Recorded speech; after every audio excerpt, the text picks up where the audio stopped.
Magnífica sesión de conversatorio que ha sido, además, debo decirlo, agradeciéndole que nos haya, digamos, subido en esta aventura, una iniciativa de Ricardo Valero. Ricardo, muchas gracias, que fuiste tú quien tuvo la idea, una vez que conoció esta magnífica obra de Alberto Vital, nuestro coordinador de humanidades, sobre los argumentos de los asesinos, mecanismos de justificación en la obra de Juan Rulfo. Él fue quien tuvo la idea, la iniciativa de que nos pudiéramos reunir en este instituto, a tener un conversatorio, a pensar esta obra de Vital, que a su vez piensa la obra de Rulfo con una perspectiva particularmente rica y desafiante, y que pudiéramos conversar sobre cuáles son las impresiones, las ideas, las sugerencias que nos hace el pensamiento de Vital sobre el pensamiento de Rulfo. La verdad es que para mí la lectura del libro fue una delicia. Me dice la doctora Carla Huerta que no sabe en dónde encuentro tiempo para leer las cosas. Sí sé bien dónde lo leí en un avión, lo leí en la tarde que tuve el libro después de un seminario al que acompañé a mi esposa a Huatulco, y lo leí en el avión de regreso. Así que esa fue mi periplo de lectura de una obra que disfruté, que me hizo pensar mucho, que además debo decir, y será de las pocas cosas que diré yo, que tiene una riqueza por partida al menos triple, pero al menos y el al menos lo subrayo. Por un lado, obviamente tiene un trasfondo y tiene una construcción y tiene una dicción literaria. Piensa la literatura, hace literatura, escribe Alberto Vital literatura. Y en ese sentido, esa primera dimensión es en verdad cautivante de la obra. En segundo lugar, es una obra que tiene fuertes, no matices, sino fuertes asideros filosóficos. Es una obra que reflexiona desde perspectivas filosóficas diversas los distintos dilemas que los distintos apartados, que los distintos párrafos, que las distintas citaciones que hacen, no solo de la obra de Rulfo, porque además la obra va aludiendo también otras obras literarias, pero con perspectivas filosóficas. Ya en las primeras páginas aparece Habermas como un autor que sugiere, que provoca, que hace pensar en torno a toda su teoría comunicativa. En otra parte uno va a encontrar reflexiones sobre el asesino y la víctima en la obra de Hannah Arendt, y así sucesivamente. Es decir, hay filosofía que se utiliza para reflexionar filosóficamente lo que Alberto Vital plantea. Y después Alberto también nos provoca en muchos sentidos a los juristas. De muchas maneras, digamos, evoca al derecho, evoca lo que hacemos quienes hacemos derecho, piensa cómo razona el razonamiento jurídico, hace una serie de reconstrucciones silogísticas de cuál es el razonamiento desde la obra, y eso me parece además sumamente cautivante. Y en ese sentido, no es una obra, sino que son al menos 3 obras en una, que dialogan entre ellas, que se superponen entre ellas y que van desafiando al lector de muchas maneras. Entre otras cosas, van desafiando la cultura del lector. Es un libro docto, es un libro docto para doctos. Y entonces más de una vez uno se encuentra con que le falta una lectura sin la cual no está entendiendo a cabalidad lo que Vital está proponiendo. Y por ahí uno va encontrando pistas de lo que debe uno leer para comprender de manera más profunda no solo a Rulfo, sino a Vital, pensando a Rulfo. Y eso me parece que es una riqueza enorme. Pero sin más, a mí me han invitado a ser más el presentador, el que le agradece al autor que se haya tomado unos minutos de su muy apretada agenda para venir a conversar con nosotros de su obra, de quien agradece, por supuesto, al impulsor de esta iniciativa, al doctor Ricardo Valero, y por supuesto también a mis 2 colegas, Carla Huerta, con quien además hoy en la mañana tuvimos el gratísimo gusto, coincidencia, de coincidir en otra mesa sobre otros temas muy distintos, pero que igual fue en verdad muy grato el encuentro. Y pues obviamente a Francisco Ibarra Palafox, quien también tiene una agenda ligeramente cargada como secretario académico del instituto, y sin embargo se tomó tiempo para estar el día de hoy con nosotros, y debo decir de quien me consta, entre otras cosas, que es un gran lector y un gran recomendador de libros, así que me da mucho gusto que esté acá. Sin más, le voy a dar la palabra primero a Ricardo Valero, así caprichosamente, porque Ricardo tiene mucho que decir o algo que decir, porque ha advertido que no dirá mucho desde que pensó en la idea de que tuviéramos este conversatorio y lo tuviéramos aquí en el Instituto de Investigaciones Jurídicas. Por favor, Ricardo. Sí, muchas gracias. Pues en realidad fue una conversación que tuve con el doctor Salazar y casi en presencia del doctor Vital cuando pensamos en esta reunión. Llegué a suponer, pero mal, que a lo mejor no se concretaba, ¿verdad? Por la época, por los compromisos de esto hace 2 meses. Ahora, ¿qué fue lo que comentábamos? Una cosa muy sencilla. Este es un libro, yo todavía he tenido oportunidad de leerlo, de disfrutarlo. Me costó mucho trabajo, a mí, por esto que acaba de decir el doctor Salazar, y se lo dije al doctor Vital hace un momento. Es un libro muy cerrado, de un contenido pues muy intenso y muy denso. Cada párrafo hay que leerlo varias veces, aunque no es demasiado voluminoso, pero no dije párrafo, cada renglón, ¿verdad? Hay que hacer la hermenéutica, ¿verdad? Para entender qué es lo que está planteando. Bueno, entonces la pregunta y lo que comentamos es muy sencillo. Este es un libro escrito por un filósofo, por un filólogo, ¿verdad? Pero trata un tema que también es jurídico, el crimen. Pues vamos a ver si acepta venir al instituto a hablar con los abogados, que son Carla, la doctora Huerta y el doctor Francisco Ibarra, ¿verdad? Pues a ver si también en el plano del derecho tenemos algo que comentar con el doctor Vital. Eso fue todo. Y me acordaba, esto sí, de Pedro Páramo. Si ustedes recuerdan cómo empieza Pedro Páramo, la primera frase dice: vine a Comala. Y recuerda, me lo pidió mi madre. Lo dice muy bien Rulfo, como decía todo, ¿verdad? Vine a Comala, me lo pidió mi madre, a conocer a mi padre. Y en el segundo párrafo dice: me recomendó, esto sí, mi madre, que viniera a exigirle lo que no nos dio. No a pedirle nada, a exigirle que nos dé lo que nos corresponde y nunca nos dio. Tema del derecho. ¿Qué era? ¿Una herencia? No se sabe, pero es un tema de derecho. Bueno, eso fue lo que pensé. Luego, ya los juristas, que los hay y pues muy preparados, muy agudos, dirán muchas otras cuestiones. Yo voy al libro, el del doctor Vital, quizás por el final, pues invitándolo a que converse con nosotros sobre un tema que a mí me llama mucho la atención en la obra de Rulfo. El doctor Vital, al terminar el libro, dice que la fotografía de Juan Rulfo es tan importante como su obra literaria. Bueno, pues esto suscita alguna duda. Fue un gran fotógrafo, pero bueno, si alguien merecía el premio Nobel de Literatura, si un mexicano lo merecía, se llama Juan Rulfo. Les voy a decir nada más, les voy a recordar una anécdota que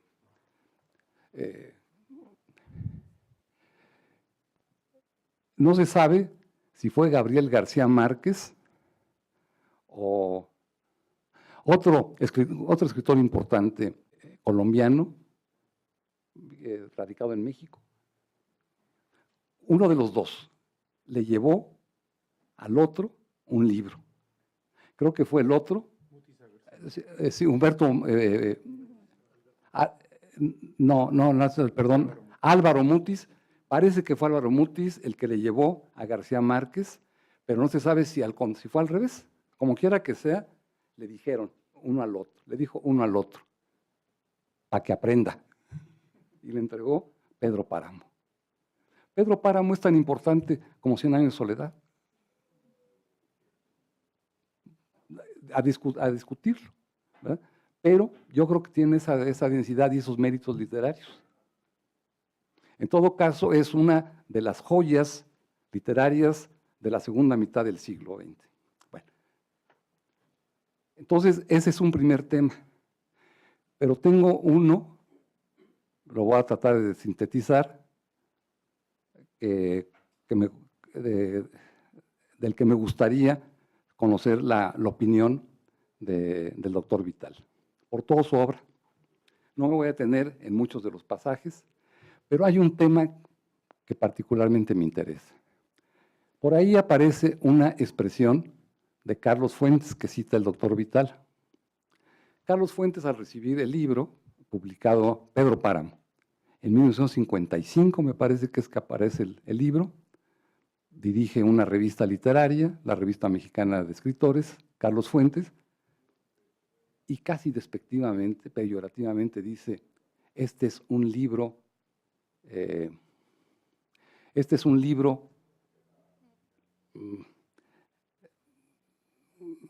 bueno, que pertenece al campo. Carlos Fuentes ya estaba preparando sus libros urbanos, pero no le dan ninguna importancia, ¿verdad? Bueno, le propongo al doctor Vital que nos aclare o nos comente una tesis. Creo que Pedro Páramo, sobre todo, no es el final de la novela de la Revolución Mexicana, no es. Pero es un libro que expresa todavía el comportamiento, la personalidad, los problemas, la mentalidad de la gente del campo en una época en la que ya predomina en el país en que se produce las relaciones urbanas, no antes. Los de abajo describen la rebelión de campesinos y la incorporación al proceso revolucionario. No, Rulfo escribe su libro en los años 50 del siglo pasado y lo escribe, y son los hombres del campo, todos, Comala y sus alrededores, ni siquiera es el pueblo, ¿verdad? Son los alrededores. Pero ya en un país en donde predomina la sociedad urbana, que es distinto. A mí me hace recordar, por ejemplo, el cine y el enfoque del Novecento, la película de Bertolucci, sobre todo la primera parte. También la sociedad a la que describe Bertolucci es una sociedad ya urbana, pero en el campo, ¿qué pasa en el campo? Antes del siglo, ¿verdad? Ya se inició el proceso de industrialización, etcétera, pero es el campo. Y los personajes son del campo. Como todos los que aparecen, la familia, la esposa, Comala, ¿verdad? Todos, pero tienen una mentalidad campesina. Por eso, el doctor Vital, pues en su bibliografía, una bibliografía para el libro, toda comentada, no hay un solo libro en donde diga, este lo conozco, sé que es pertinente, no, todos están mencionados. Y lo mismo Shakespeare, pero yo me detengo en un par de obras. En las 1000 noches y una noche, una, y, bueno, hay en Esquilo. ¿Por qué? Pues por lo mismo, porque son aparentemente mitos y comportamientos de gente no elemental, pero gente vinculada a la tierra, No es Eurípides en el caso de la tragedia griega. No es ni siquiera Sófocles. Es Esquilo. Bueno, y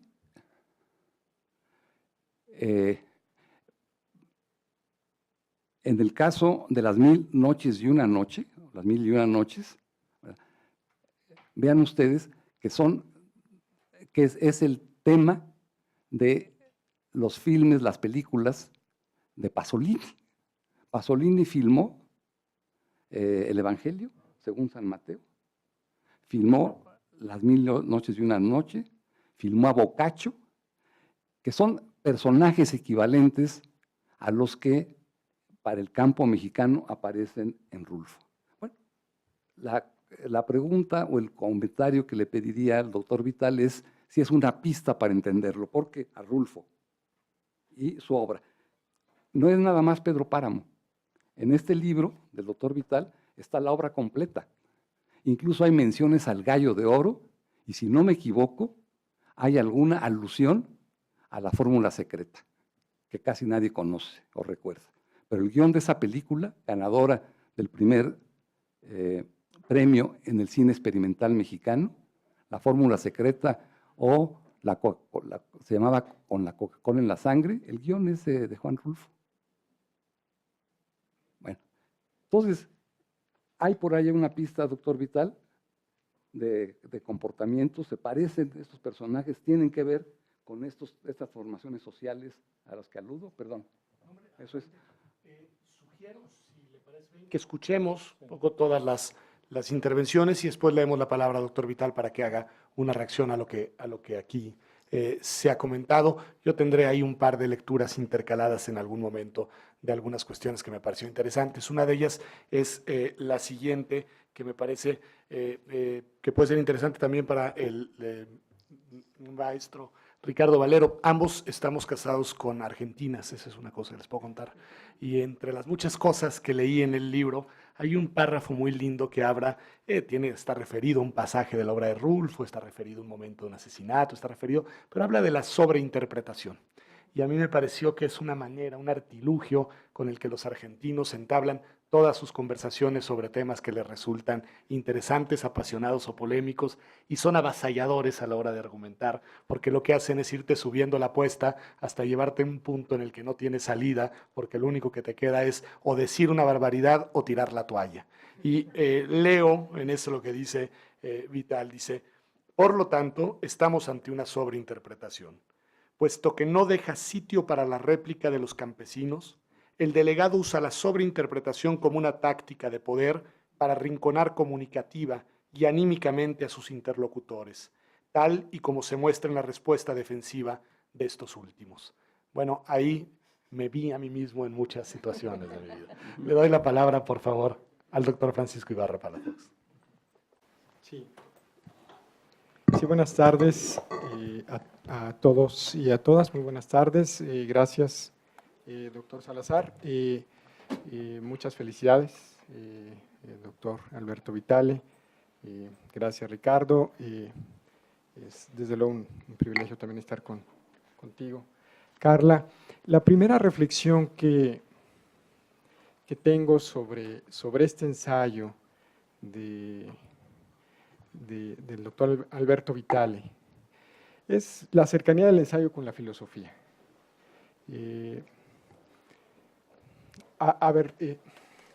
Cuando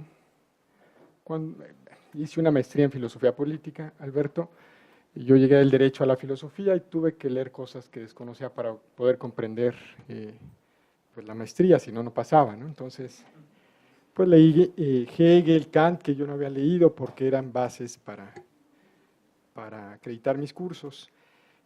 Siempre he dicho que no he sido un filósofo y no me considero así, que la filosofía me ha dado un método para acercarme a las ciencias sociales. La filosofía, el conocimiento de la filosofía me permite acercarme a las ciencias sociales de una manera interdisciplinaria.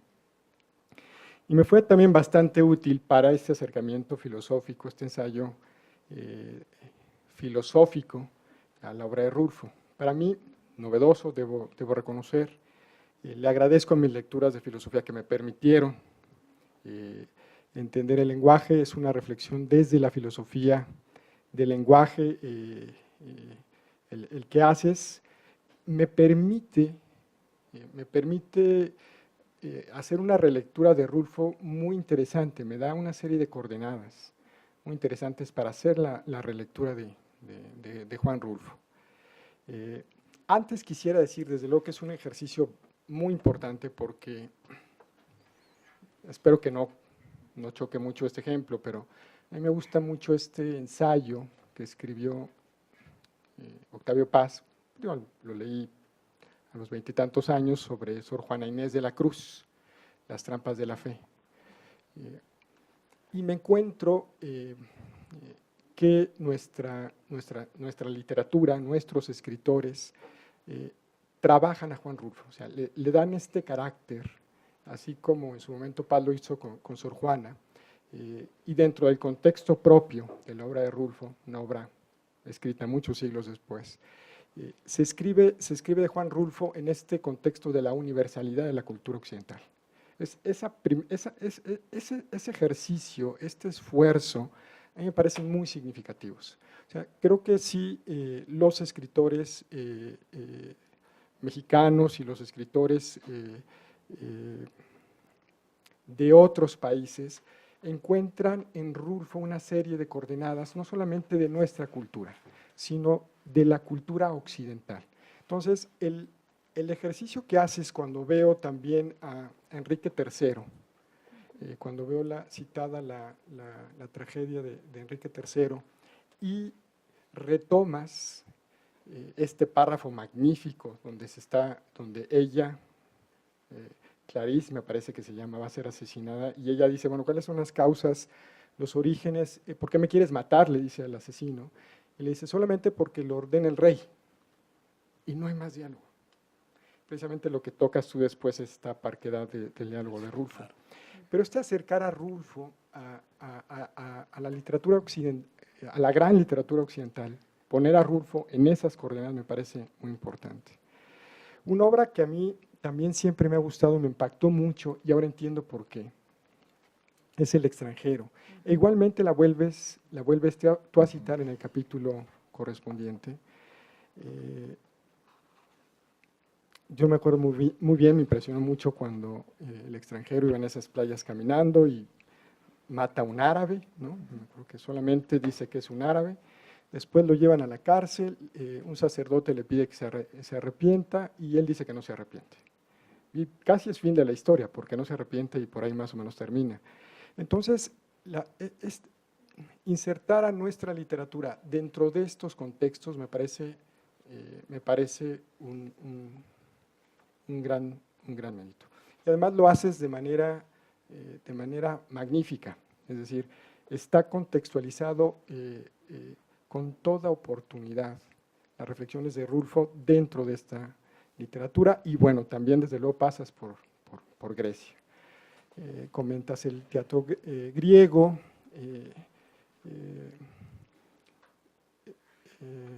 Hefesto está por ahí, ¿no? Entonces, bueno, no seguiría porque si no acabo con ese punto. Quisiera solamente para iniciar tener esta reflexión inicial, después tengo una serie de temas bien interesantes, si me da tiempo, en este ejercicio de ubicar a nuestra literatura dentro de la literatura universal. Creo que esto tiene un gran mérito. ¿Sí? Me parece estupendo. Le doy la palabra sin más a la doctora Carla Huerta, solo con una postilla, como lo haré al darle la palabra incluso al doctor Vital, que es algo que me parece muy interesante en las interpretaciones que hace Vital de la obra de Rulfo, en las lecturas que hace de la obra de Rulfo, es la importancia y el poder que tiene la palabra, ¿no? Me parece que hay una y otra vez este juego de reflexivo en el cual el que sabe y puede hablar tiene absoluta ventaja sobre el que solo tiene la posibilidad de callar porque es incapaz de anteponer argumentos a los argumentos del otro, y después el poder de la palabra cuando lo único que puede imponerse es el silencio. Me parece que esa es una de las líneas que atraviesa las reflexiones de Vital y que me parece que son una y otra vez muy sugestivas, sobre todo viniendo pues de un muy potente filólogo como lo es Alberto Vital. Le doy la palabra a Carla Huerta. Muchas gracias. Buenas tardes. Normalmente no hago agradecimientos, no hago menciones de tipo personal ni nada de eso, porque uno tiene poco tiempo, hay presión, todos están cansados y prefiero ir directo al tema. Pero esta vez voy a hacer una excepción porque en verdad me siento muy agradecida. Le agradezco al director de la institución que me haya invitado a estar en esta presentación, que me considere apta para hacerlo, pero más que nada agradezco el haber leído este libro. Probablemente si lo encuentro en el camino, me hubiera llamado la atención, pero no me hubiera tomado el tiempo. Y estoy maravillada con él. O sea, la verdad, tiene tantas cosas que ya mencionaron los demás. El lado sobre la literatura, la parte del lenguaje, la parte de la argumentación, una reflexión filosófica de problemas o cuestiones tan elementales, tan fundamentales como la vida, la muerte, el crimen, la justicia, que por eso hacen este camino hacia el autor, el paseo por la literatura universal, porque son problemas que a todos nos cuestionamos en algún momento. Y aquí la palabra creo que central sería esta del crimen, que es una de las cosas, yo aprendí muchísimo con el libro. En muchos niveles estoy fascinada, sobre todo para la labor narrativa, que probablemente nosotros los abogados sabemos escribir bien derecho, pero no mucho de otras cosas. Entonces aprendí muchísimo. La verdad estoy muy agradecida y muy contenta de haberlo leído. Lo disfruté muchísimo. Y aprendí también de Rulfo. Muchas cosas. Lo lee uno normalmente muy joven. Quedas maravillado, o más bien estupefacto. Ese sería como, te queda uno como si le hubieran dado con el sartén en la cara. ¿Qué pasó, no? Pero tiene algo maravilloso, Rulfo, que es un autor muy nuestro, pero a la vez tan universal. Todos sus temas, su manera de trabajar. Y en la lectura de este libro fui descubriendo todas esas cosas recurrentes. No había caído yo en la cuenta que el crimen es un elemento central, pero que la estrategia para manejar el criminal, su responsabilidad, o lo contrario, su no responsabilidad, se manifiesta permanentemente a través del silencio, en disminuir la situación, en darla por sentado, salvaje y brutalmente, con el cinismo más grande del mundo, pero sin ser moralmente malo, simplemente así es, tan naturalmente que realmente te deja estupefacto. Al final dices, Dios mío, somos así. Efectivamente, así es el ser humano, ¿no? Entonces, es Rulfo un autor, supongo que han visto que El País, creo que es el periódico que hace encuestas de qué son los libros en nuestro idioma más vendidos, más importantes. Rulfo siempre aparece entre los primeros. Específicamente, Pedro Páramo, muchos otros nunca llegaron al Llano en Llamas, pero a mí me parece que Pedro Páramo es muy leído y sin embargo ahora lo considero como no bien conocido. Y este libro contribuye a conocer la obra de Rulfo. Y ahora la siento mucho más rica, igual que Paco. La lectura que hice otra vez de Rulfo en estos días, porque yo a diferencia de Pedro Sílogo tengo mucho tiempo que dedico como buena filósofa a la reflexión, la contemplación y muchas actividades filosóficas correlativas. Entonces, una de ellas es leer. Lo leo de otra manera, lo estoy analizando, le estoy buscando y descubro la potencia de cada uno de los enunciados, incluso del punto final. Es salvaje. Perdón, pero no sé si se puede decir eso de un autor como él, pero a mí me parece, no llega a un punto que es salvaje, te pega en lo más profundo. De alguna manera me da la impresión que si tomáramos nosotros El Llano en Llamas, le podríamos cambiar el título por algo más universal, se podría llamar Crimen y no castigo. Un montón de crimen, cero castigo, y la justicia, no, es ese constructo de los hombres ricos, de los hombres ociosos. ¿Por qué esta gente de estos libros de campo, gente de guerra, gente llana, podemos decir, no se lo pregunta? Las cosas son como son y se acabó. La verdad es que es una reflexión sobre qué es el ser humano muy profunda, me gustó mucho. Me gustó también todas las herramientas que toma de otras disciplinas el doctor Vital, y empieza muy bien hablando del narrar y el describir. Yo insisto mucho en mis clases que también doy clases de lógica, de teoría, y les digo, hay que distinguir muy bien cuando hacemos una descripción o una explicación de cuando hablamos del mundo del derecho, del deber ser, cuando hablamos de la prescripción.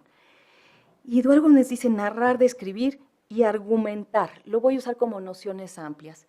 Fue lo primero que a mí me cayó al 20 porque luego pensé, dije, no, pero aquí no argumentan, no en el sentido lógico formal, y lo puntualiza después. Es un argumentar informal. Por eso el silencio es un argumento tan poderoso, demostrativo incluso, ¿no? Como estar sentados mirando en el silencio horas y horas estos hermanos Torrico, si no me equivoco. No es un sentido inferencial, no es que es necesidad, no es lógica formal, es la vida, cómo se narra la vida en la realidad y cómo se vive. Otra cosa que encuentro también que hace de esto tan bonita la lectura, el juego de palabras. Siempre hay un juego de palabras que te evoca otra cosa o que te hace reír, como al mero principio, por ejemplo, habla de las tramas argumentativas, y dice, hablando del crimen, dice, estas tramas suelen ser por lo común justificaciones de actos que parecerían de suyo injustificables. Claro, ahí me cambia de plano la justificación del primer enunciado con la del segundo, donde me está hablando más bien de una justificación moral. Y aquí no estamos haciendo la pregunta moral de ninguna parte, y bueno, mucho menos la lógica racional, ¿no?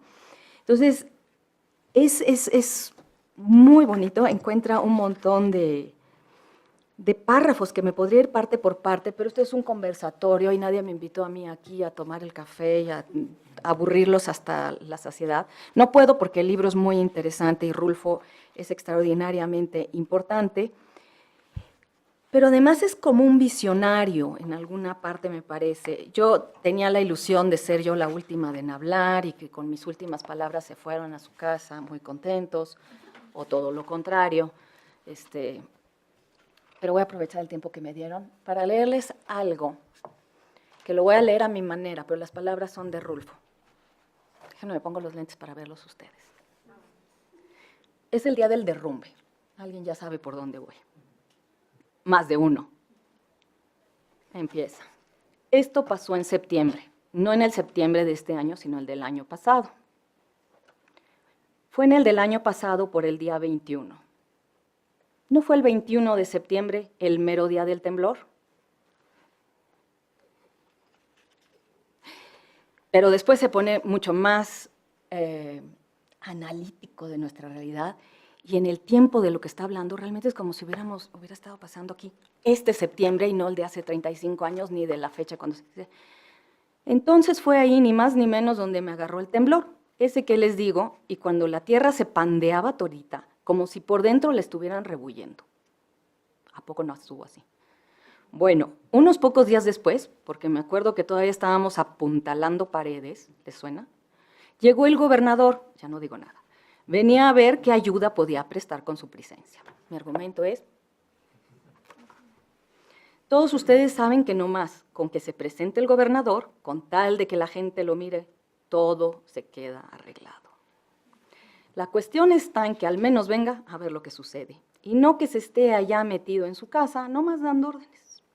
En viniendo él, todo se arregla y la gente, aunque se le haya caído la casa encima, queda muy contenta con haberlo conocido.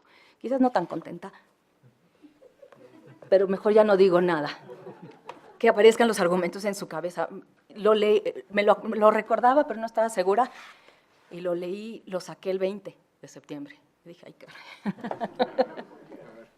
Muchas gracias a Carla Huerta.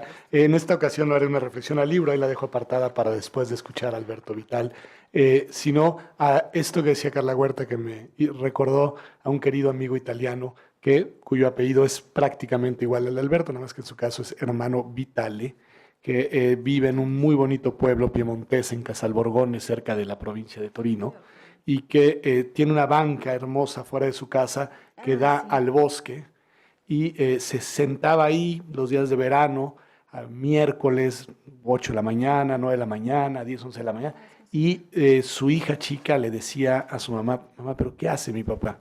Decía, está trabajando.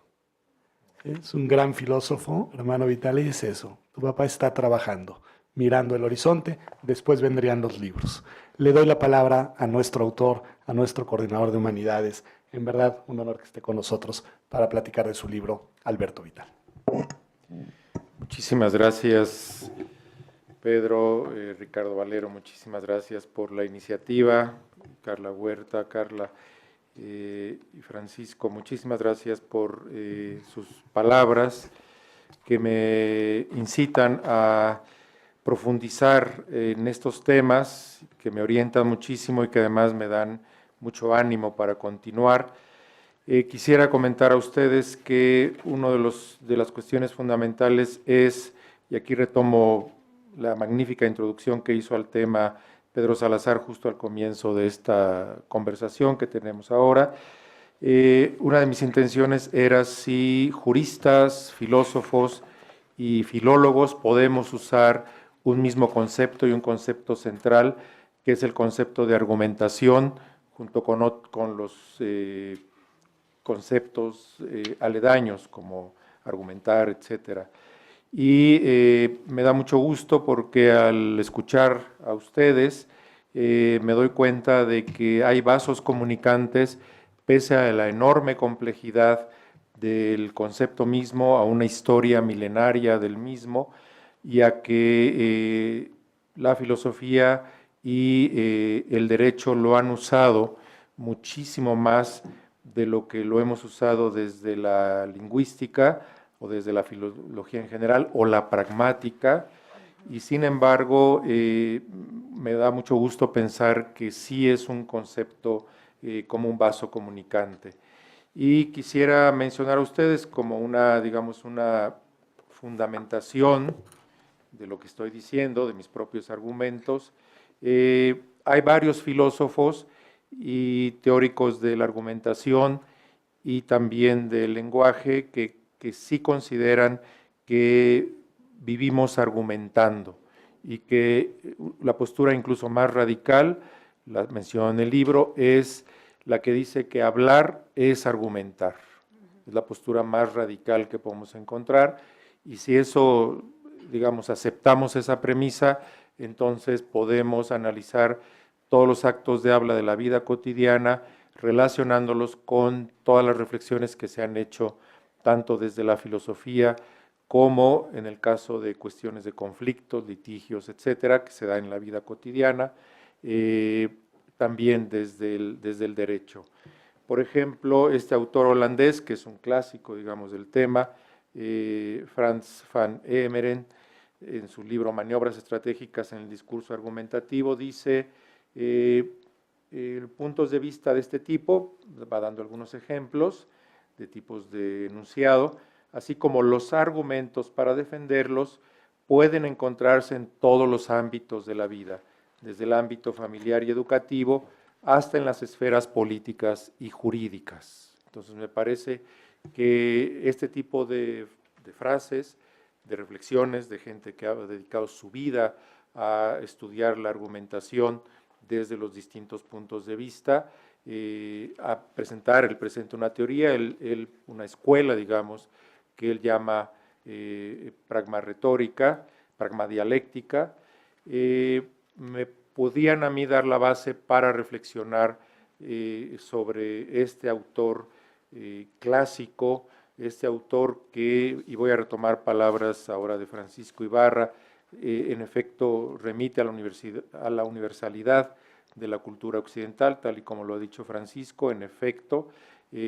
hablamos de coordenadas de cultura, como él lo dice, en efecto, la mexicana, la occidental, y también, y está aquí presente Víctor Jiménez, que es un experto justo en los temas relacionados con la obra de Juan Rulfo en relación a otras culturas que no son las occidentales ni la mexicana moderna, sino los profundos sustratos indígenas que hay en la obra de Rulfo, ¿no? Incluso Heriberto Yepes, lo conozco gracias al trabajo de Víctor Jiménez, ha planteado la posibilidad de que aunque Pedro Páramo está escrito en español, parece haber sido pensado en náhuatl, y esa sola reflexión es una provocación interesantísima y en todo caso contextualiza un poco lo que ha dicho Francisco muy bien, y en fin, ¿no? Con eso cerraría esa reflexión.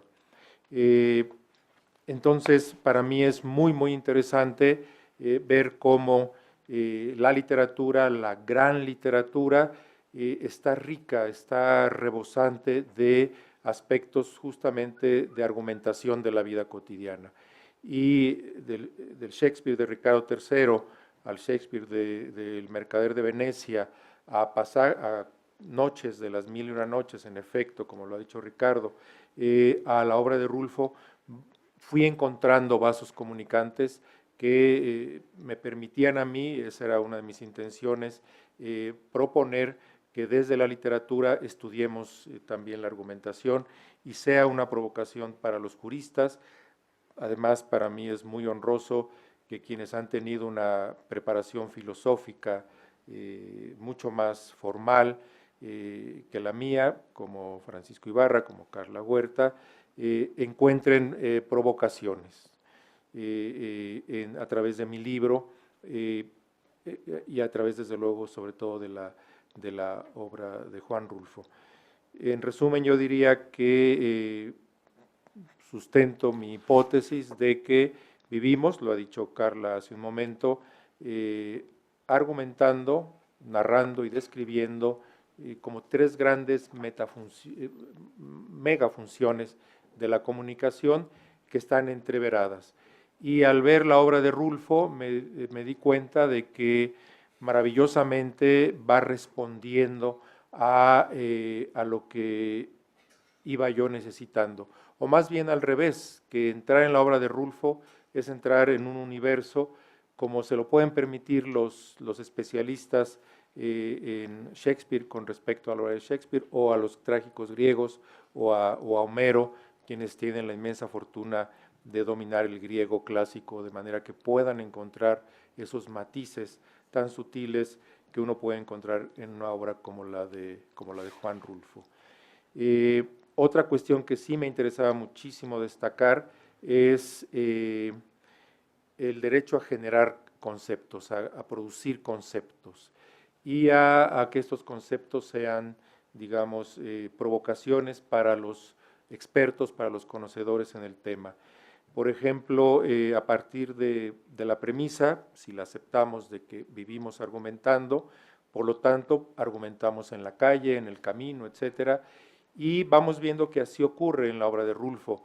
Citaba Ricardo el inicio de Pedro Páramo, y por una de esas travesuras de la memoria se le olvidó la palabra que a mí más me interesa ahora del inicio de Pedro Páramo. Es uno de los pasajes de la literatura mexicana, posiblemente el más estudiado, uno de los inicios más estudiados en la literatura en lengua española, eso lo puedo asegurar. Pero dice, entonces, vine a Comala, eso lo dijo Ricardo, después se brincó la palabra y continuó. Vine a Comala porque.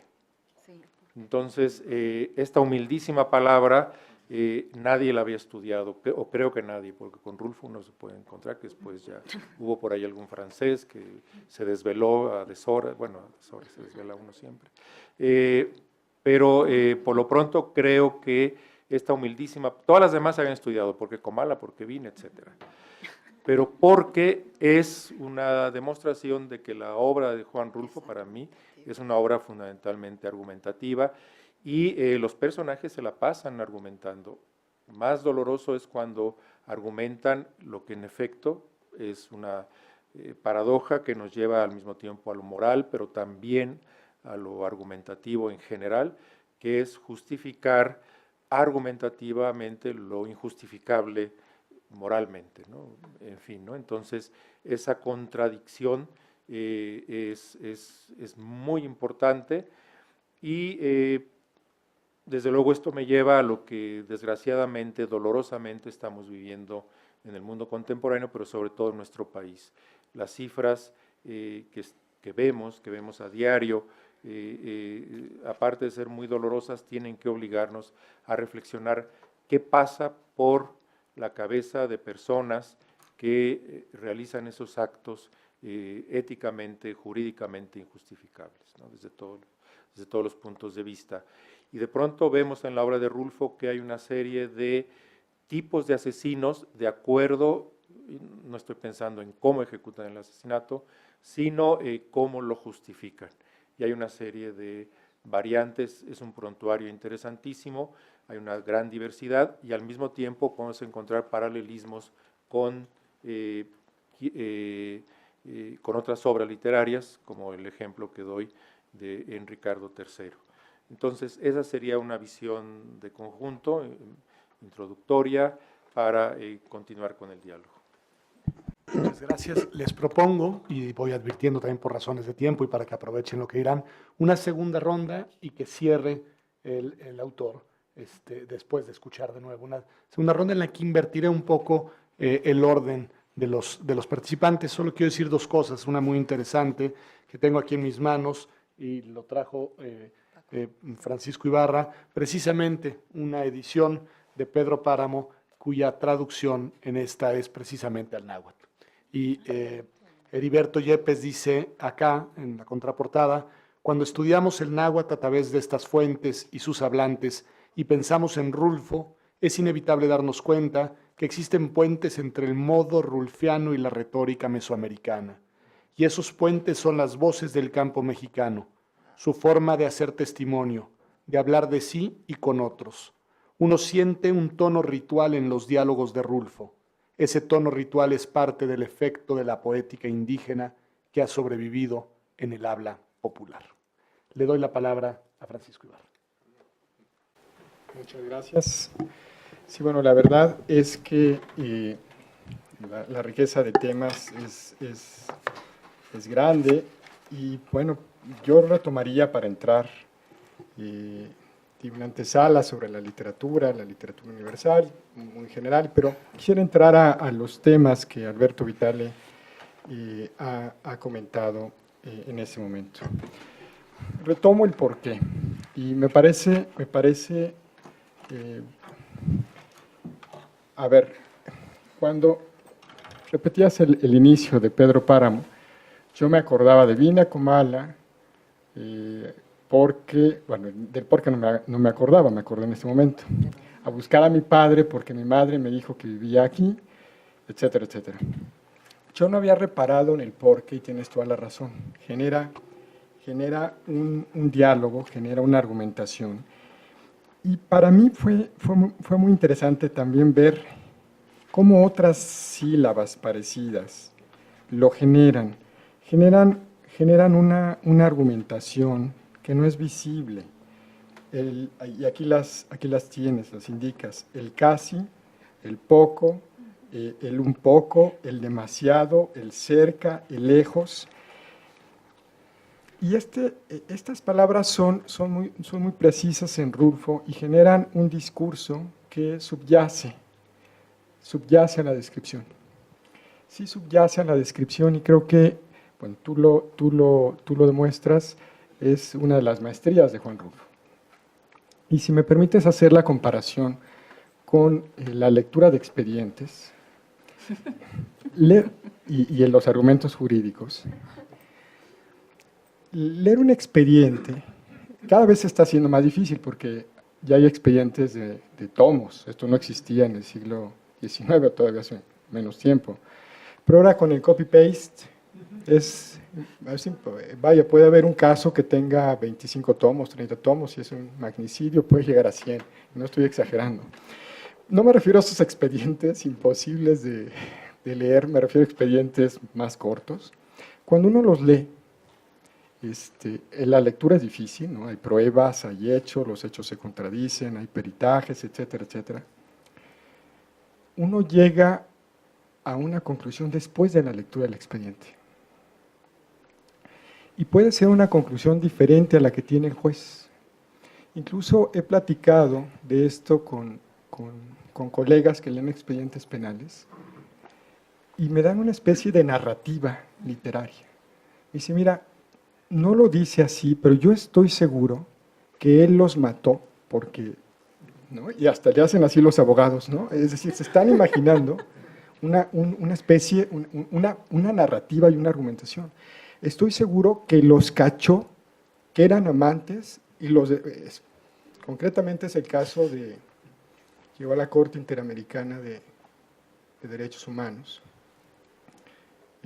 bueno, etcétera.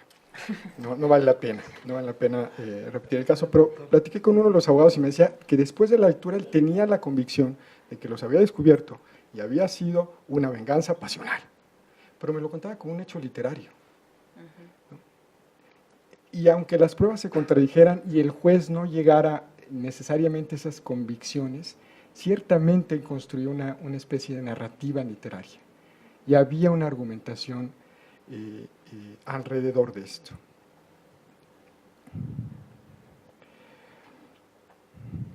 El silencio y el abandono es otra cosa que me interesa destacar. El silencio como una forma narrativa y también como la construcción de un diálogo. Bueno, no utilizaré diálogo en este caso, sino utilizaré argumentación. Cómo a través de estas pequeñas palabras, el casi, el poco, el demasiado, el lejos, el más adelante, el atrás, el por qué, todas estas breves palabras creas una argumentación del silencio que es muy propia del homicidio, que es muy propia de la violencia. Y esto me remite a la lectura de otros textos. Por ejemplo, leí un texto periodístico hace 3 o 4 años que se llama El diario de un sicario. El texto es impactante, pero es de una brevedad y de veras tu libro me hizo remitirme a la lectura del diario de un sicario. Obviamente no tiene autor, es un libro de periodismo, está el nombre del periodista. Pues dice, ¿cómo me inicié en el crimen? Me inicié, la primera persona que maté, dice, fue a los 17 años. Mis padres eran así asado, yo estaba en la calle y cuando lo maté, sentí como que se me iba la energía. Pero después me acostumbré. Y después me llegó otra chamba. Y bueno, y pues le seguí. Le seguí y bueno, cada que lo hacía, porque pues me hice sicario, me pagaban 5,000 pesos. Y sí, cada que mataba a alguien me sentía muy cansado y me iba a dormir para recuperarme. Era de una brevedad, de una parquedad, donde los silencios, como tú lo subrayas, eran siempre presentes. Y me remitió a los personajes, por eso leí antes de llegar aquí uno de los cuentos de Rulfo, el segundo de Ya no llamas,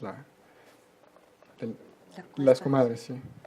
Y de veras me recordó la narrativa de este sicario, de una brevedad, de una parquedad, porque hay una argumentación de lo injustificable. Él trata de darnos algunas justificaciones, la pobreza, la violencia intrafamiliar, que es uno de los capítulos que aquí toca Alberto, la falta de educación, la falta de oportunidades, hay todo un contexto social, pero nunca es demasiado descriptivo.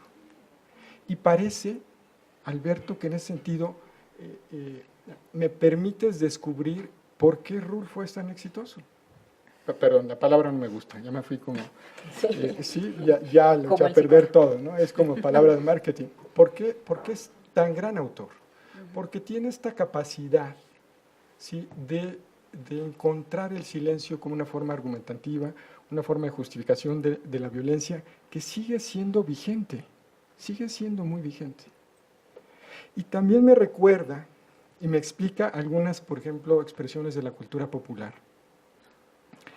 Cuando dice que destruyeron una ciudad y después se pusieron a jugar a los toros. Me recordó, leí también otro texto periodístico, y bueno, me remito a los textos periodísticos de la violencia en México porque estamos hablando de la violencia. No crean que es lo único que leo, la verdad es que…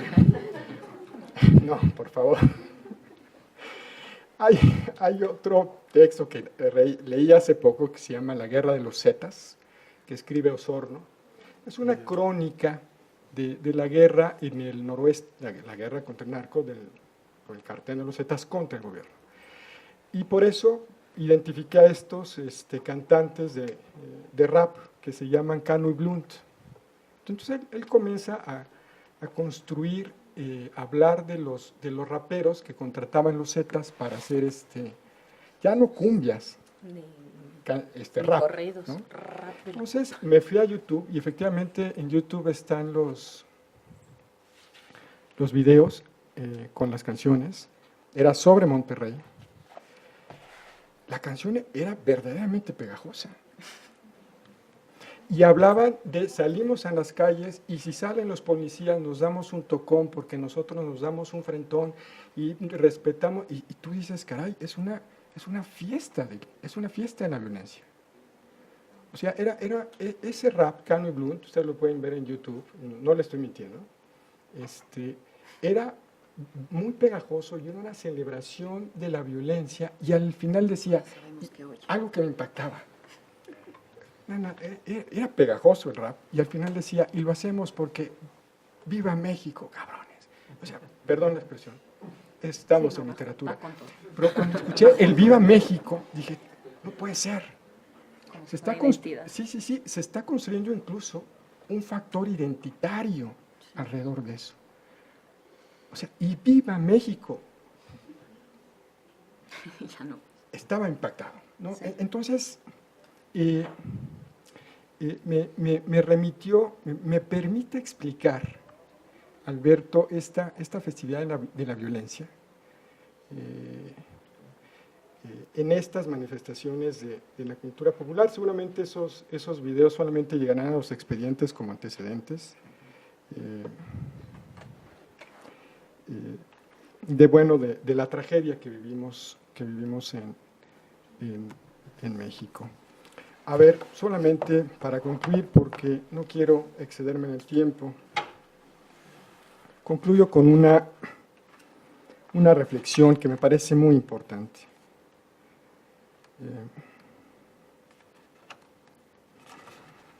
Perdón.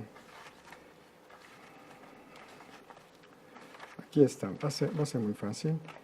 La sobreinterpretación ya habló el doctor Salazar. Bueno, no lo voy a encontrar. Dice Alberto que en la obra de Rulfo subyace el tema de la justicia y de la injusticia. Y esto me parece muy cierto.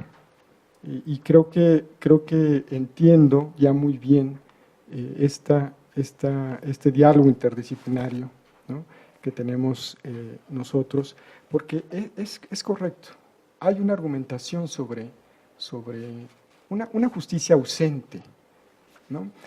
Planteas tú con mucha precisión cómo se construye argumentos en espacios formales, esos espacios formales que son los tribunales, esos espacios formales que también pues son las aulas, los espacios formales de la cátedra, de los diarios incluso, y esos argumentos informales que salen de estos espacios. Entonces me hiciste reflexionar en lo mucho que duran nuestros asuntos judiciales, en el poco acceso que tiene la gente a la justicia en México. Realmente muy pocas personas acceden a los tribunales en México, y cómo se buscan formas de justicia en el terreno de la informalidad. Esto explica, por ejemplo, que muchos quieran desprestigiar a una persona en los medios de comunicación antes que llevarla a juicio. Están buscando terrenos relativamente informales, ¿no?, donde aparentemente hay una justicia, desde luego, esto es muy discutible, pero se buscan esos espacios informales como espacios para solución de los conflictos. Tenemos un déficit, y creo que Alberto, con esta reflexión sobre lo formal y lo informal, nos hace ver que tenemos un déficit en la justicia porque no podemos solucionar los problemas dentro de los espacios formales. Entonces se trasladan a los terrenos informales. ¿Sí?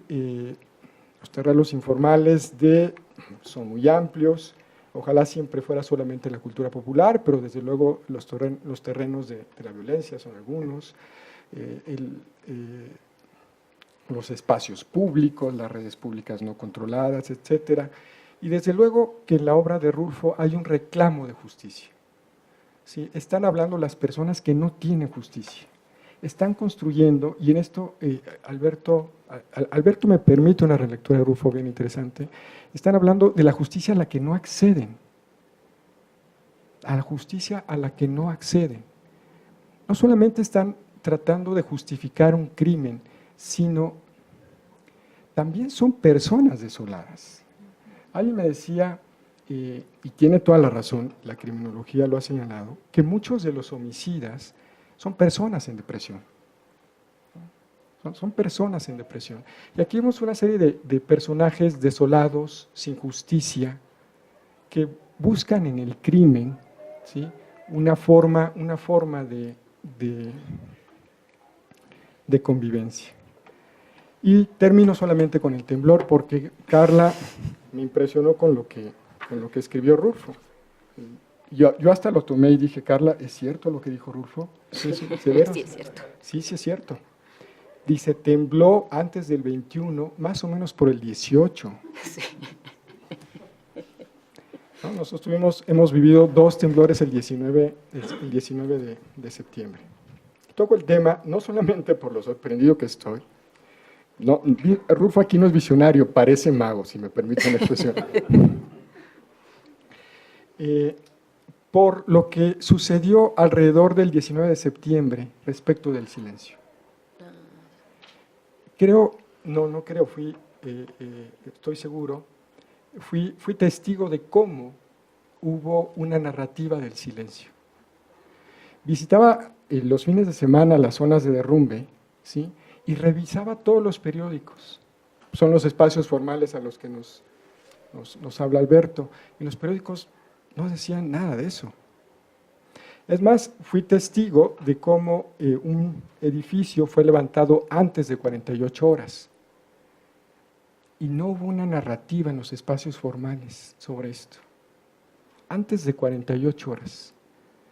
¿Sí? ¿Cómo el silencio predominó? Pero ese silencio deja algunos espacios, algunos peros casi cómodos, ya mero, adelante, ¿no?, como dice Alberto, que nos permiten identificar que algo más pasó, que algo más hubo, ¿no? Y que infortunadamente seguimos viviendo en espacios donde la justicia no predomina. Y Rulfo nos subraya esta tragedia. Y en ese sentido Rulfo es trágico, ¿sí? Y en ese sentido Rulfo es universal. Pues bueno, creo que ha sido demasiado extenso. Pues muchas gracias a Francisco Ibarra. Como Carla Huerta quiere cerrar, no va a cerrar ella porque va a cerrar Alberto Vital, pero va a tener la oportunidad de cerrar entre los comentaristas. Le doy la palabra a Ricardo y después se la doy a Carla Huerta. Por favor, Ricardo. De hacer un comentario después de todo lo que se ha expresado, lo que se ha dicho, y quizás pues montarme ya, en algunos de ellos y aprovechar para hacer el mío final. De lo último, de lo penúltimo que dijo Francisco Ibarra hace un momento, el viva y esto, recuerda la fenomenología del relajo de Jorge Portilla. Casi los invito a hacer el pues es eso. Y otra cuestión, me remite o nos remite a Rashomon. A ver, ¿cuál es la verdad sobre un crimen? ¿Cuál de los 7 testigos es el que dice la verdad? Ninguno y todos posiblemente. Todos. Bueno. Otro comentario. Los abogados escriben, algunos, y escriben bien. Lo dice Claudio Magris en literatura y derecho. Algunos serían dignos de figurar en las antologías literarias. Y habla de Kant, perdón, habla de los grandes de Kelsen. La literatura, los escritos de Kelsen literariamente tienen un gran valor, sin ser literatura, pero están muy bien escritos. Y hay. Y el doctor Salazar, pues lo sabe perfectamente, nos pidió que buscáramos textos en el Colegio Nacional de los Abogados y estamos preparando, de acuerdo con esto, primero fueron 12 textos de abogados, ahora van a ser 21. Y véanlos, hay obras maestras desde el punto de vista literario. ¿No? García Maínez, García Robles, Vasconcelos, Alfonso Reyes, Carlos Fuentes, Cosío Villegas.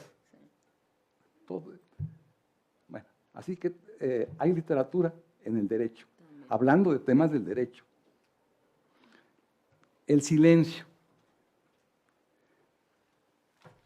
También recuerdo algo que menciona muy claramente, casi es con ese cierra uno de los capítulos el doctor Vital, con Shakespeare. Si no me equivoco, hay 2 obras que subraya para su argumentación, que son precisamente Ricardo III y Hamlet. Hamlet termina con esa frase: lo demás es silencio. Y aquí entre nosotros lo retoma Augusto Monterroso. Tito Monterroso tiene un libro que se llama así, Lo demás es silencio. Yo voy a tratar de responder a lo que le preguntaba al doctor Vital en un principio. ¿Qué más silencio en el caso de Rulfo? No solamente que se queden callados los personajes, sino que se exprese a través de la fotografía. Rulfo se expresa a través de la fotografía. Lo que no puede decir o no quiere decir a través de la palabra, hay imágenes. Hechas por él o con su cámara o seleccionadas por él. Pero es lo mismo. La fotografía, en el caso de Rulfo, es continuación, derivación o a la inversa. La literatura puede ser imágenes volcadas a la escritura. ¿Y qué más silencio que ese? Pura imagen. ¿Quieres saber de lo que quieras, de la muerte? Ahí está una imagen. Cualquier tema. Y, bueno, hay mucho, me parece un gran acierto el haber mencionado las 2 cosas, Carla, el crimen sin castigo, que también menciona, por cierto, el doctor Vital en su libro, es creo que la referencia a Dostoyevsky.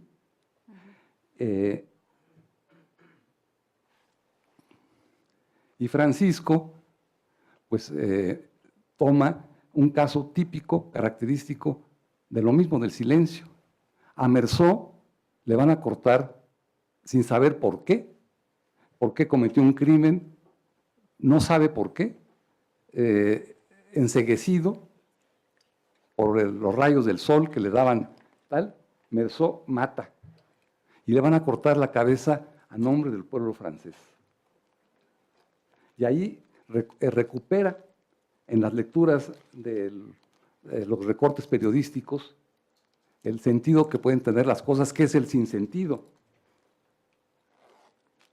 En un recorte periodístico lee una historia que lo conmueve y quizás tenga que ver con él mismo.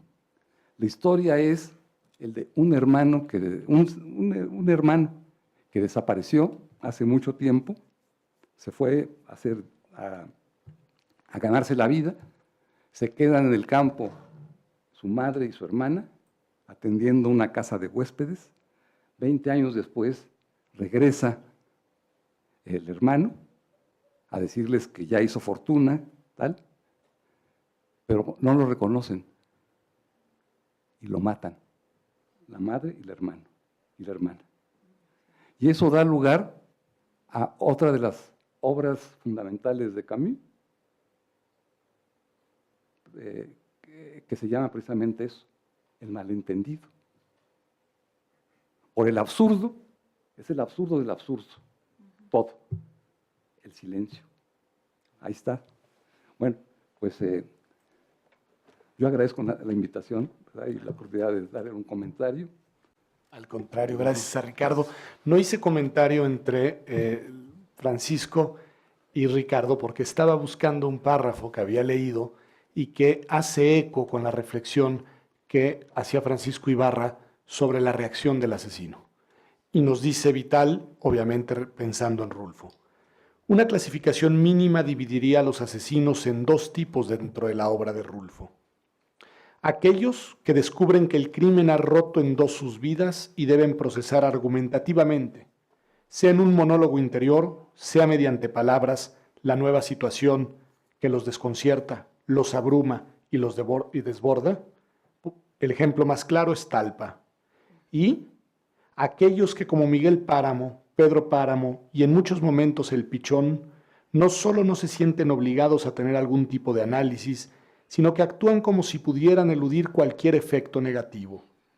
Aquí son características dos escenas. Cuando Miguel tiembla luego de cometer su primer asesinato y al final se ríe. Y cuando Pedro Páramo justifica a Miguel ante Fulgor Sedano después de que Fulgor le hablara del dolor de una mujer a quien el jovencito dejó viuda. Esa gente no existe. Semejante respuesta sintetiza una de las actitudes más generales, primarias y universales de tal tipo de asesino, la negación absoluta del otro. Tiene la palabra Carla Huerta. Muchas gracias. Hay tantas cosas que comentar en este libro, es tan rico, la riqueza va incluso a lo que mencionaba Valero, la fotografía. Es una obra muy bien cuidada y en la portada, además es hermosa, tiene una foto. Después la ven de cerca, pero es Rulfo, pero está tomada por Manuel Álvarez Bravo. O sea, creo que hasta ese detalle cuidaron la edición, es una belleza porque esta foto realmente te lleva al mundo de Rulfo del que habla el doctor Vital, que es un mundo alterno, un mundo distinto, creado por él, es un constructo para reflejar alguna cosa, entre ellas, ¿por qué vivimos rodeados de silencios, violencia, ¿no? ¿Cómo se hace esta negación? Y a lo largo de la obra hay quizás dos partes. Una es, hay asesinos, hay asesinatos. No hay homicidios. ¿Por qué no hay homicidios? Porque no hay ley, no hay derecho, no hay justicia. Están fuera de ese mundo. Para nosotros los juristas el homicidio ya refiere a que está penado en un código penal. Mientras tanto, si no está en el Código Penal, es un vil y vulgar asesinato. Como estos son muy vulgares, lo que están muy lindos son todos los nombres de todos los personajes, hasta que repetía, Fulgor Sedano, pues es que se te llena la boca con los nombres de los personajes, el Pichón, realmente son sensacionales en tantos sentidos. Pero esto lleva otra vez a por qué estos criminales, estos asesinos argumentan negando al otro, como si el mundo fuera uno mismo nada más, y mis intereses, o por qué generan esos silencios tan profundos, tan brutales, porque llega a ser descarnado algunas escenas. Dices, pues porque no hay justicia, la justicia no está en sus mentes. Entonces, digamos, aquí lo interesante es que lo consideramos un argumento. El derecho en los últimos años ha tendido mucho a trabajar las teorías de la argumentación como una rama muy importante del trabajo del jurista, y ahí se desarrollan distintos tipos de argumentos. En general, lo que es curioso, por ejemplo, el silencio no dice nada. En la literatura sí, en la cotidianidad también. Normalmente vemos el silencio de alguien, el que calla otorga, decimos, ¿no? O calla porque es culpable. En el derecho no hay esta autoinculpación por silencio, el calla otorga, no existe el principio jurídico, pero hoy en día distinto, es el principio de inocencia. Es más, no tienes por qué autoinculparle, no tienes por qué decir nada, tú cállate, porque como decía, no me acuerdo si era el papá de Tambor, calladito te ves más bonito. Y lo que vemos aquí, por ejemplo, el derecho cuida mucho estas presunciones, lo que podría ser un argumento que conocemos en la lógica una como falacia o argumento material, como ad ignorancia. Cuando sostienes que algo es verdadero simplemente porque no se demuestra que es falso o porque no hay información, porque nada se sabe. Entonces, es como si estos personajes vivieran en ese mundo alterno donde, pues como nadie supe que lo mató, no lo maté. Si me callo y no digo que soy un criminal, no soy un criminal. Entonces, el simple silencio genera todo un mundo alterno. Por ejemplo, el que calla otorga. Es muy claro en los tribunales en otras épocas. Les cuento rápido la anécdota de una persona indígena que va a los Estados Unidos a trabajar y lo detienen acusado de homicidio. Y al hombre lo detienen, lo acusan, lo regañan, le gritan, pero como hay justicia, como hay un sistema, lo sientan en un banquillo y le hacen su juicio. La defensora se jala los pelos porque este hombre no le contesta nada. El juez se enoja y lo condena 50 veces por desacato. Y el fiscal dice, como este no contesta es porque es bien culpable. ¿Ustedes creen que el que calla otorga? Y guardaron sus garantías, le trajeron una abogada que hablaba español. ¿No se han dado cuenta cuál fue el problema? El hombre no hablaba español, nunca entendió una palabra de lo que se dijo. Jamás supo qué estaba pasando, lo único que hizo fue que cuando le hablaba el juez, agachaba la cabeza. Porque su grupo étnico tiene la obligación de no mirar directamente a la autoridad. Esos dos elementos culturales, el silencio que se generó, lo llevó a la cárcel. Después le dieron cursos de inglés y de computación y se pudo hasta permiso para quedarse a trabajar allá al hombre, pero mientras vivió un tiempo en la cárcel. Hasta que se dieron cuenta que en México no todos hablan español y este hombre nunca entendió nada. Ahí tenemos al silencio ya no como el argumento en literatura, sino como un argumento de injusticia por el propio sistema. Entonces, aquí eso me llamó mucho la atención, sobre todo porque también estos silencios eluden la responsabilidad, que es el concepto central del derecho. Y todos se lavan las manos. Esto es peor que Poncio Pilatos porque ni siquiera hacen algo, ni dicen nada. Ignoran la situación, ignoran el muerto, la sangre. Digo, por supuesto, aquí no hay gore como en otras cosas, no ves el chorreadero de sangre, el muerto y punto. Eso es también bonito en la literatura, mucha cosa imprime. Yo no quería ser la última por razones de darme una importancia o ser más relevante, sino porque quería regalarles como un argumento del silencio, lo que les leí hace rato y que se fueran con la idea de el día del derrumbe, no del día del temblor, a sus casas. Y ahora lo que voy a hacer es probablemente nada más regresar a una parte en que aquí la justicia es la venganza, es la justicia por propia mano. Todo esto que el derecho ha eludido, que ha tratado de impedir, es lo que ocurre aquí todos los días. Tú mataste a mi hermana, yo mato a la tuya, ¿no? Y la venganza, justicia por propia mano parece que lo que aparece ahí, y el no valor del ser humano, ¿no? Es un bulto, es un algo. Y finalmente este silencio en Rulfo, no solo en negación, me llamó mucho la atención, porque creo que el silencio de los silencios en Rulfo, y esto creo que lo dice clarísimo en Pedro Páramo, es el propio Pedro Páramo, la obra completa. Porque son diálogos entre muertos. No se oye nada en realidad. Los murmullos. Nada más, sí. Lo que oyes es lo de afuera, los murmullos. Está el silencio jugando permanentemente en Pedro Páramo. De hecho, la película es muy bonita. La verdad que creo que lograron blanco y negro, para los que no la han visto es muy buena. Logra mucho captar este trabajo de Pedro Páramo y pues no voy a abundar porque la verdad hice un montón de notas, porque todo me llevaba a una reflexión y pues me gustaría platicar más de esto, pero hay que respetar también los tiempos de los demás. Pero hay una frase que es lapidaria al principio de uno de los capítulos que dice, todo asesinato es una simplificación. Y eso es justo lo que mencionaba Pedro. Cuando se asesina, se le quita al interlocutor la oportunidad de argumentar y contraargumentar. Estás muerto.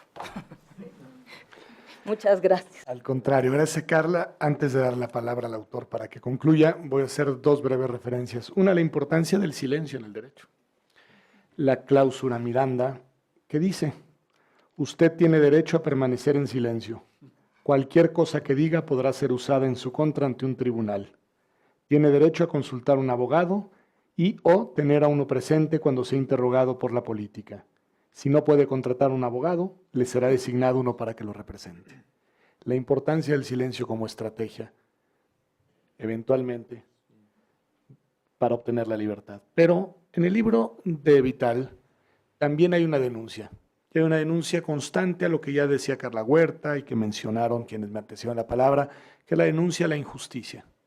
A veces la injusticia por la ausencia de derecho, por la ausencia de instituciones, por ausencia de proceso, pero a veces también la injusticia por error deliberado o no en el razonamiento, en la argumentación.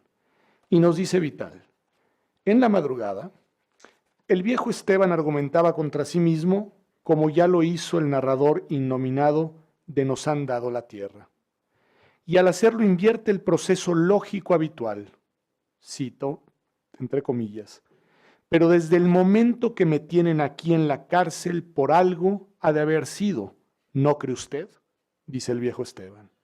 El proceso lógico, nos dice Vital, habitual sería el siguiente.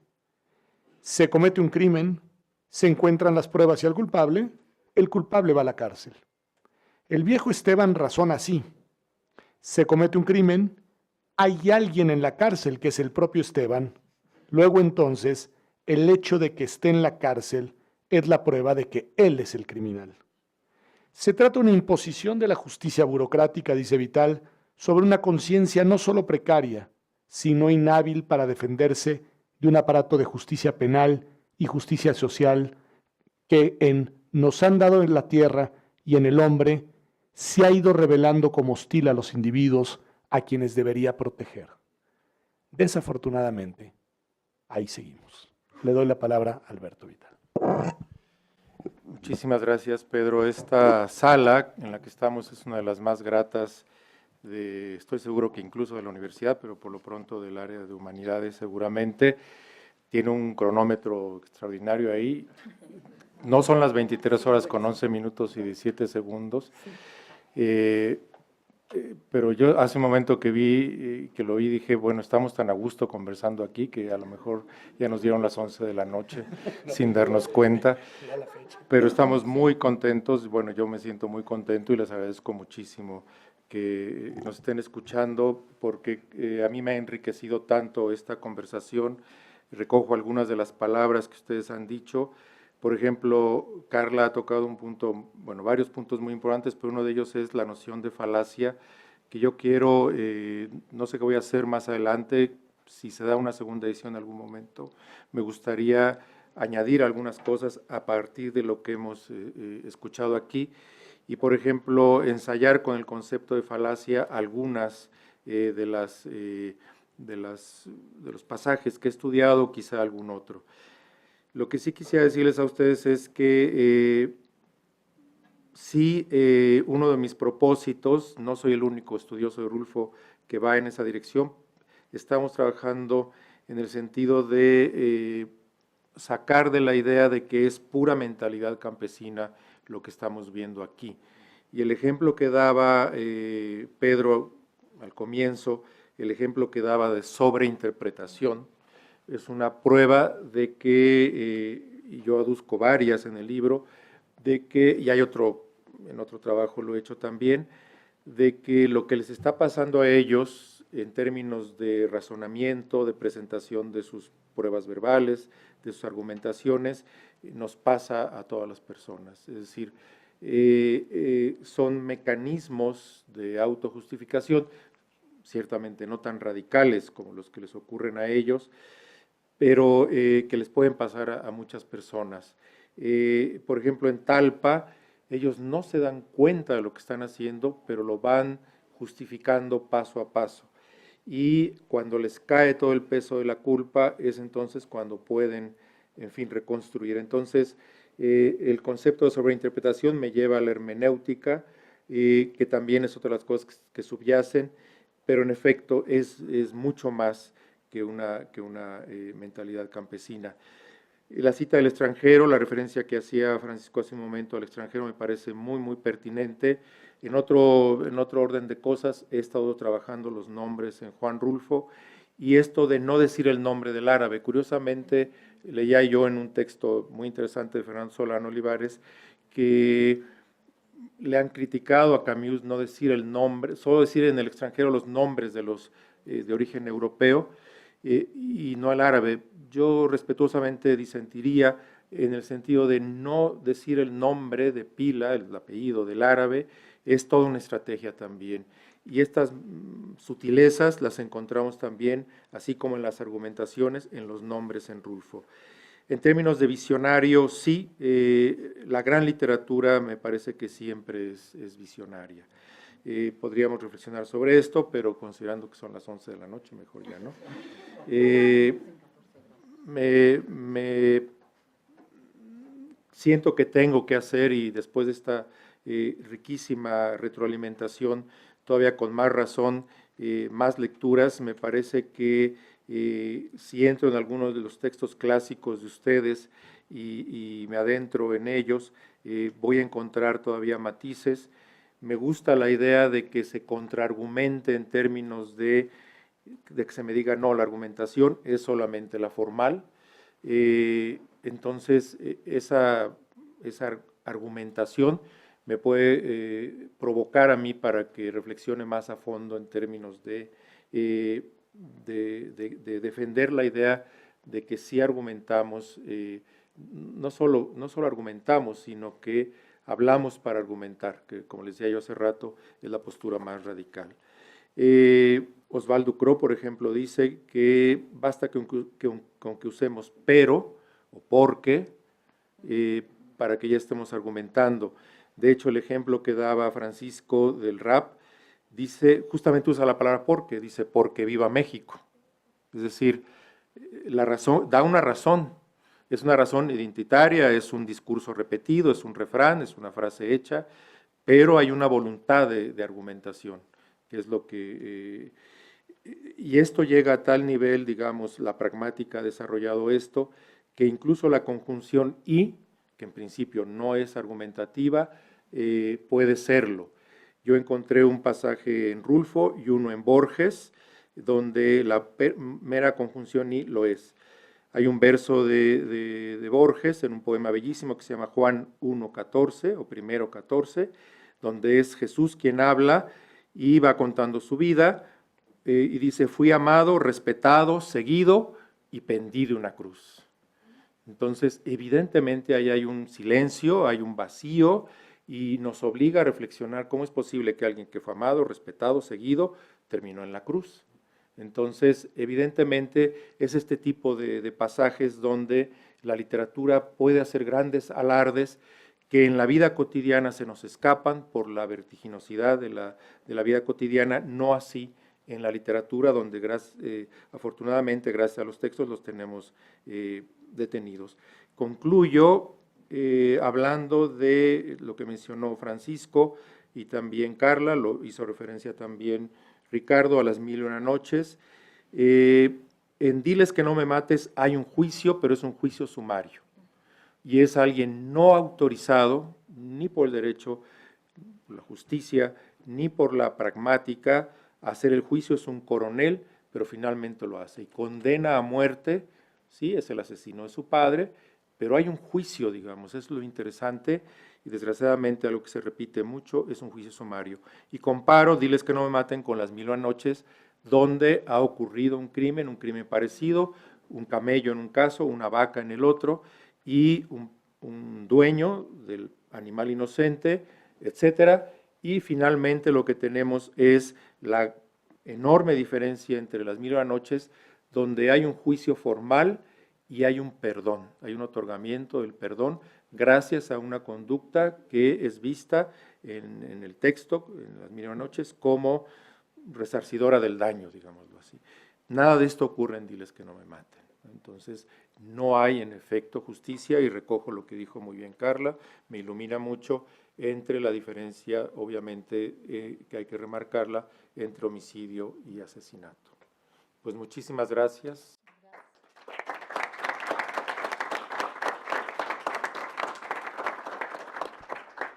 Muchas gracias, sobre todo a ustedes, como se decía el doctor Vital, por habernos acompañado en este conversatorio a propósito del libro Los argumentos de los asesinos, mecanismos de justificación en la obra de Juan Rulfo. Muy buenas tardes a todos ustedes.